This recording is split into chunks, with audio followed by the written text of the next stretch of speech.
भारत और पाकिस्तान के बीच हुए 3 मुकाबले जो 14 सितंबर, 21 सितंबर और 28 सितंबर को खेले गए थे, उनमें कई घटनाएं ऐसी हुई थी जिन्होंने विश्व जगत में सुर्खियां बटोरी थी।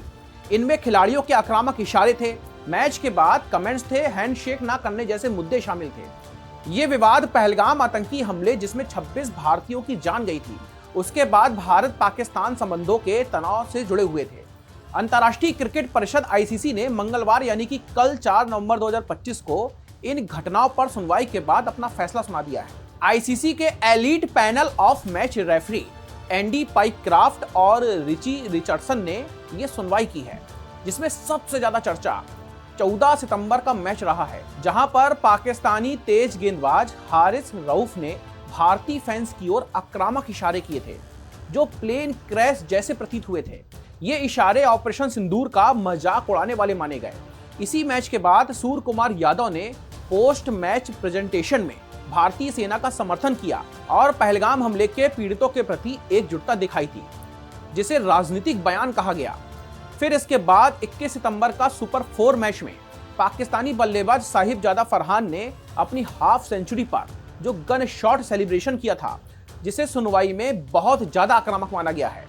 और भारतीय गेंदबाज अर्शदीप सिंह पर भी अपमानजनक इशारे के आरोप लगे थे, जिस पर भी सुनवाई हुई है। फिर सबसे ज्यादा विवाद हुआ भारत और पाकिस्तान के फाइनल में, जिसमें भारत ने पाकिस्तान को हराकर यह खिताब जीता, लेकिन भारतीय खिलाड़ियों ने हाथ नहीं मिलाया। इसी मैच में हारिस रऊफ ने फिर उकसाने वाले इशारे किए थे और जसप्रीत बुमराह ने रऊफ को आउट करने के बाद फाइटर जेट इशारा भी किया हुआ था, जो सीधा सीधा दिख रहा था कि यह रऊफ के एयरप्लेन सेलिब्रेशन का जवाब था। फाइनल के बाद ट्रॉफी विवाद ने भी खूब सुर्खियां बटोरी। भारतीय टीम ने पाकिस्तानी अधिकारी मोहसिन नकवी से ट्रॉफी नहीं ली।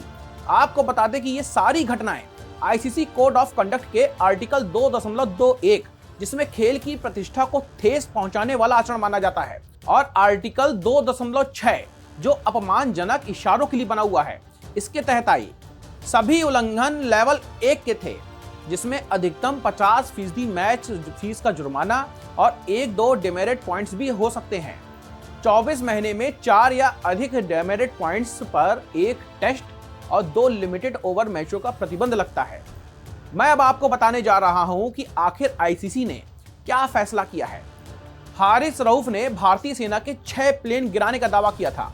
एक था 14 सितंबर को और दूसरा था 28 सितंबर को, जिसके कारण हारिस रऊफ को टोटल 4 डेमेरिट पॉइंट्स भी दिए गए हैं, और इसके अलावा उन पर 2 घटनाओं में अलग अलग 30% जुर्माना भी लगा दिया गया है। नियम यह है कि जब किसी को 4 डेमेरिट पॉइंट्स मिल जाते हैं तो उन पर 2 मैचों का प्रतिबंध लग जाता है। इसीलिए वो अब दक्षिण अफ्रीका के खिलाफ कल हुए 4 नवंबर के मैच में नहीं खेल पाए और 6 नवंबर के ओडीआई मैच को भी वो अब मिस करने वाले हैं। इसके अलावा कप्तान सूर्य कुमार यादव को भी सेना के समर्थन, पहलगाम हमले पर बयान और खेल में राजनीति लाने के कारण 30% मैच का जुर्माना लगाया गया है और 2 डेमेरिट पॉइंट्स भी उनको दिए गए हैं। भले ही सूर्य कुमार यादव का जवाब पाकिस्तानी खिलाड़ियों के रिएक्शन पर था, फिर भी जो नियम बने हैं वो नियम सबको पता होना चाहिए।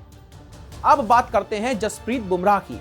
दोस्तों, 28 सितंबर को हुए फाइनल में फाइटर जेट इशारा जो हारिस रऊफ का ही जवाब था, उस रिएक्शन के लिए उन्हें 1 डिमेरिट पॉइंट्स दिया गया है और आधिकारिक चेतावनी देकर के उन्हें छोड़ दिया गया है।